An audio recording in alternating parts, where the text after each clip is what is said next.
നമ്മളിന്ന് സംസാരിക്കുന്നത് കഴിവ് എന്ന ആശയത്തെക്കുറിച്ചാണ്. പിന്നെ ഈ yoga is the A to Z of life എന്ന കാഴ്ചപ്പാടില്ലേ, അതുപയോഗിച്ച് നിങ്ങളുടെ ഉള്ളിലെ ആ ഒരു പ്രത്യേക ശക്തി, ആ എക്സ് ഫാക്ടർ എങ്ങനെ കണ്ടെത്താം എന്നതിനെ കുറിച്ചും, നിങ്ങളുടെ കയ്യിലുള്ള ആ KZEV അക്കാഡമിയുടെ ചില കാര്യങ്ങളും, പിന്നെ നമ്മുടെയൊക്കെ എക്സ് ഫാക്ടർ തിരിച്ചറിയാനും വളർത്താനുമുള്ള ചില വഴികളും, അതൊക്കെ വെച്ചാണ് ഈ സംസാരം. നമ്മുടെ ലക്ഷ്യം വളരെ സിമ്പിളാണ്. നിങ്ങളുടെ ആ ഒരു സ്പെഷ്യൽ എക്സ് ഫാക്ടറിലെ അത് കണ്ടെത്താനും അതിനൊന്ന് ഉണർത്താനും സഹായിക്കുക. അപ്പോ ശരി, നമുക്ക് തുടങ്ങാം. എന്താണ് ഈ കഴിവ്? ഇത് വെറുമൊരു വാക്കല്ല അല്ലേ? നിങ്ങളുടെ ആ പേപ്പറുകളിൽ പറയുന്നത് പോലെ ഇതിൽ പല കാര്യങ്ങളും വരുന്നുണ്ട്. അറിവ്, പിന്നെ പ്രവർത്തനം, ഉന്മേഷം, ഒരു ഹാർമോണി അല്ലെങ്കിൽ യോജിപ്പ്, ഉൾക്കാഴ്ച, ടെക്നോളജി ഉപയോഗിക്കുന്നത്, ആനന്ദം, അങ്ങനെ. അതെ, ശരിയാണ്. KZEV ഇതിനെ കാണുന്നത് ഒരു A മുതൽ Z വരെയുള്ള ജീവിതം എന്നൊരു രീതിയിലാണ്. അതിലെ ഓരോ അക്ഷരത്തിനും ഓരോ അർത്ഥമുണ്ട്, ജീവിതത്തിലെ ഓരോ തത്വങ്ങൾ. നിങ്ങൾ കൊടുത്ത ഉദാഹരണം കൊള്ളാം. ഒരു ടീം വിജയിക്കുന്നത് വെറും അറിവും പ്രവൃത്തിയും കൊണ്ടല്ല. അല്ല, അതിലെ ഓരോരുത്തരുടെയും ഉത്സാഹം, ആ ഒരു ഒത്തിണക്കം, അതെല്ലാം ചേരുമ്പോഴാണ് ആ യഥാർത്ഥ കഴിവുണ്ടാകുന്നത്. ഈ ഘടകങ്ങളെല്ലാം ഒരുമിക്കുമ്പോൾ. അതെ, ഈ A to Z ചട്ടക്കൂടിൽ അതിലൊരു പ്രധാന ഭാഗമാണ് യോഗ. നിങ്ങളുടെ നോട്ടുകളിൽ ആ 4 പ്രധാന യോഗ മാർഗങ്ങൾ പറയുന്നുണ്ടല്ലോ. ഭക്തിയോഗം, കർമ്മയോഗം, ജ്ഞാനയോഗം, രാജയോഗം. ഇവയെല്ലാം വെറും എക്സസൈസ് അല്ല, അതൊരു ഹോളിസ്റ്റിക് ഗ്രോത്ത്. അതാണ് ലക്ഷ്യം. ഭക്തി എന്ന് പറയുമ്പോൾ സ്നേഹം, സമൂഹത്തെ ഒന്നിപ്പിക്കുന്നത്. അതെ, കർമ്മം നമ്മുടെ പ്രവൃത്തിയിലൂടെ സ്വയം കണ്ടെത്തുന്നത്, നിസ്വാർത്ഥമായിട്ട്. ജ്ഞാനം അറിവിലൂടെ തിരിച്ചറിവാണ്. പിന്നെ രാജയോഗം, അത് മനസ്സിനെയും ശരീരത്തെയും നിയന്ത്രിക്കാൻ, ആ ഊർജം ശരിയായി ഉപയോഗിക്കാൻ സഹായിക്കുന്നു. അപ്പോ ആത്യന്തികമായി ഇതെല്ലാം ഒരു സ്വാതന്ത്ര്യത്തിലേക്ക് നയിക്കുന്നു അല്ലേ? നമ്മുടെ പരിമിതികളിൽ നിന്നുള്ള മോചനം. കറക്റ്റ്. മനസ്സിന്റെയും ശരീരത്തിന്റെയും. ഇവിടെയാണ് എനിക്ക് തോന്നുന്നു ഏറ്റവും ഇൻട്രസ്റ്റിംഗ് ഭാഗം വരുന്നത്. ഈ AZലെ എക്സ്, അതാണ് നമ്മുടെ എക്സ് ഫാക്ടർ. എന്താണ് ഈ എക്സ് ഫാക്ടർ ശരിക്കും? നിങ്ങളുടെ ആ നിർവചനം നോക്കിയാൽ അത് നമ്മളെ ഓരോരുത്തരെയും യുണീക്ക് ആക്കുന്ന കാര്യങ്ങളാണ്, ആ special qualities. X for extraordinary, അസാധാരണം. F ഫോർ ഫിയർലെസ്, നിർഭയം. A ഫോർ ഓതന്റിക്, ആധികാരികം. C ഫോർ ക്രിയേറ്റീവ്, സർഗാത്മകം. T ഫോർ ടെനേഷ്യസ്, സ്ഥിരോത്സാഹം. O ഫോർ ഒറിജിനൽ, തനതായ. R ഫോർ റെസിലിയന്റ്, പ്രതിരോധശേഷി. അതെ, ഇതൊക്കെ ചേർന്നതാണ് എക്സ് ഫാക്ടർ. നിങ്ങളുടെ നോട്ടുകളിൽ ഒരു പ്രധാന കാര്യം പറയുന്നുണ്ട്. ഇത് ജന്മനാ കിട്ടുന്നത് മാത്രമല്ല. അതെ, അത് വളരെ പ്രധാനപ്പെട്ട പോയിന്റ് ആണ്. ഇത് നമുക്ക് വളർത്തിയെടുക്കാൻ പറ്റും. എല്ലാവരിലും ഉണ്ട് ഒരു എക്സ് ഫാക്ടർ, ഒരു തീപ്പൊരി. നിങ്ങളുടെ ആ രേഖകളിൽ പറയുന്ന പോലെ ആരും കഴിവില്ലാത്തവരല്ല. ചിലപ്പോ തിരിച്ചറിയുന്നില്ല, അത്രയുള്ളൂ. അതെ, സാഹചര്യങ്ങൾ കൊണ്ടാവാം. നിങ്ങൾ ഷെയർ ചെയ്ത ഒരു ചിന്തയില്ലേ, ഞാൻ മാത്രം നന്നായാൽ പോരാ, എന്റെ ഉള്ളിൽ ഓരോ കോശവും നന്നാവണം, അപ്പോൾ ഞാനും എന്റെ ചുറ്റുമുള്ളവരും നന്നായി വരും.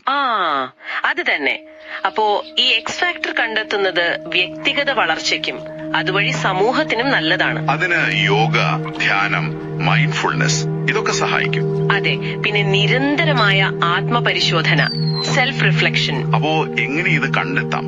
ആ വഴികൾ നിങ്ങളുടെ നോട്ടുകളിൽ ഒരു 5 ഘട്ടങ്ങളുണ്ട്. 1, ആത്മനിരീക്ഷണം. സ്വയം ചോദിക്കുക, എന്താണ് എന്നെ സന്തോഷിപ്പിക്കുന്നത്, എന്തിലാണ് ഞാൻ ബെസ്റ്റ്. നിങ്ങളുടെ ഉദാഹരണം രമ ടീച്ചറുടേത്. കഥ പറഞ്ഞു കുട്ടികളെ പിടിച്ചിരുത്തുന്നത് അത് അവരുടെ creative story telling X factor ആണെന്ന് മനസ്സിലാക്കുന്നു. ശരിയാണ്. രണ്ടാമത്തേത് ഫീഡ്ബാക്ക്, മറ്റുള്ളവരോട് ചോദിക്കുക. അരുണിന്റെ കേസ് പോലെ നീ പ്രശ്നം വന്നാലും പതറില്ല എന്ന് കൂട്ടുകാർ പറഞ്ഞത്, അത് അവനൊരു ഇൻസൈറ്റ് കൊടുത്തു. അവന്റെ കഴിവ് ടെനേഷ്യസ് പ്രോബ്ലം സോൾവിംഗ് ആണ്. മൂന്നാമത് പാഷൻ ട്രാക്ക് ചെയ്യുക. എന്ത് ചെയ്യുമ്പോഴാ സമയം പോകുന്നത് അറിയാത്തത്? അതെ, നിധിയുടെ കാര്യം പറഞ്ഞില്ലേ, ഫോട്ടോ എടുക്കുമ്പോൾ സമയം മറക്കുന്നു. അത് ഒറിജിനൽ വിഷ്വൽ സ്റ്റോറി ടെല്ലിംഗ് ആകാം. നാലാമത്തത് ചെറിയ പരീക്ഷണങ്ങൾ. നിങ്ങളുടെ കഴിവെന്ന് ടെസ്റ്റ് ചെയ്യുക. അതെ, വിഷ്ണു ആ കമ്മ്യൂണിറ്റി ഇവന്റ് നടത്തിയതുപോലെ ഫിയർലെസ് ലീഡർഷിപ്പ് ഒന്ന് പരീക്ഷിച്ചു. അഞ്ചാമത് ഈ കിട്ടിയ വിവരങ്ങളിൽ നിന്നൊക്കെ ഒരു പാറ്റേൺ കണ്ടെത്തുക. അതെ, ഒരു കോമൺ ത്രെഡ്, എന്താണിതെല്ലാം കണക്ട് ചെയ്യുന്നത് എന്ന് നോക്കുക. ഓക്കെ, കണ്ടെത്തി. ഇനി അതിനെ ഉണർത്തണ്ടേ? വേണം. അതിനും വഴികളുണ്ട്. നിങ്ങളുടെ നോട്ടിൽ ഒരു 7 സ്റ്റെപ്സ് പറയുന്നു. ഒന്നാമത്തത്, ദിവസവും ഒരു 5 മിനിറ്റ് ധ്യാനം, മനസ്സ് ശാന്തമാക്കാൻ. രമ ധ്യാനിച്ചപ്പോൾ കൂടുതൽ ഒത്തന്റിക് ആയി എന്ന് പറയുന്നു. 2, യോഗ അല്ലെങ്കിൽ വ്യായാമം, ശരീരത്തിന്റെ ഊർജം കൂട്ടാൻ. അരുൺ യോഗയിലൂടെ കൂടുതൽ റെസീലിയന്റ് ആയി. 3, ജേർണലിംഗ്. ഇന്നെന്റെ എക്സ് ഫാക്ടർ എങ്ങനെ ഉപയോഗിച്ചു എന്ന് എഴുതുന്നത്. നിധിയുടെ ഒറിജിനാലിറ്റി കൂടിയത് അങ്ങനെയാണല്ലേ? അതെ. 4, ഒരു മെന്ററെ കണ്ടെത്തുക അല്ലെങ്കിൽ ഒരു സപ്പോർട്ട് ഗ്രൂപ്പ്. വിഷ്ണു ലീഡർഷിപ്പ് ഗ്രൂപ്പിൽ പോയപ്പോ ഫിയർലെസ് ആയി സംസാരിക്കാൻ പറ്റി. 5, ചെറിയ വെല്ലുവിളികൾ. എല്ലാ ദിവസവും എക്സ് ഫാക്ടർ ഉപയോഗിക്കാൻ ഒരു ചെറിയ ടാസ്ക്. രമ ടീച്ചർ ദിവസവും ഒരു ക്രിയേറ്റീവ് കഥ പറയുന്നു. 6, ഫീഡ്ബാക്ക് ലൂപ്പ്. ചെയ്ത കാര്യം എങ്ങനെയായി എന്ന് വിലയിരുത്തുക. 7, ആഘോഷിക്കുക. ചെറിയ വിജയങ്ങൾ പോലും സെൽഫ് അപ്രീസിയേഷൻ. നിധി ഫോട്ടോ എക്സിബിഷൻ നടത്തിയതുപോലെ. അപ്പോ ചുരുക്കി പറഞ്ഞാൽ നിങ്ങളുടെ എക്സ് ഫാക്ടർ ഇപ്പോൾ തന്നെ നിങ്ങളുടെ ഉള്ളിലുണ്ട്. അത് കണ്ടെത്താനും ഉണർത്താനുമുള്ള വഴികൾ അതൊക്കെ ഈ പറഞ്ഞ കാര്യങ്ങളിലുണ്ട്. ഇതൊരു യാത്രയാണ്. ഇന്ന് തന്നെ തുടങ്ങാം. അതിനായി കുറച്ച് സമയം കണ്ടെത്തുക. അത് നാളെ വലിയ മാറ്റങ്ങൾ കൊണ്ടുവന്നേക്കാം. ഓർക്കേണ്ട ഒരു കാര്യം, ഇത് വെറും ഒരു തിയറിയല്ല.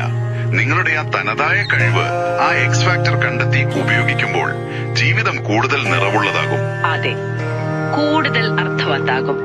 നിങ്ങൾക്കായി ഒരു അവസാന ചിന്ത. നിങ്ങളുടെ ഉള്ളിലെ ആ എക്സ് ഫാക്ടർ, ആ അസാധാരണത്വം, നിർഭയത്വം, ആധികാരികത, ക്രിയേറ്റിവിറ്റി, ആ സ്ഥിരോത്സാഹം, തനിമ, പ്രതിരോധശേഷി, ഇതെല്ലാം നിങ്ങൾ പൂർണ്ണമായി പുറത്തെടുത്താൽ ഒന്ന് ആലോചിച്ചു നോക്കൂ. നിങ്ങൾക്കും നിങ്ങളുടെ ചുറ്റുമുള്ളവർക്കും എന്തു മാറ്റങ്ങൾ കൊണ്ടുവരാൻ പറ്റും. ആ ഒരു തീപ്പൊരിയെ ആളിക്കത്തിക്കാൻ ഇന്നു തന്നെ തുടങ്ങുക.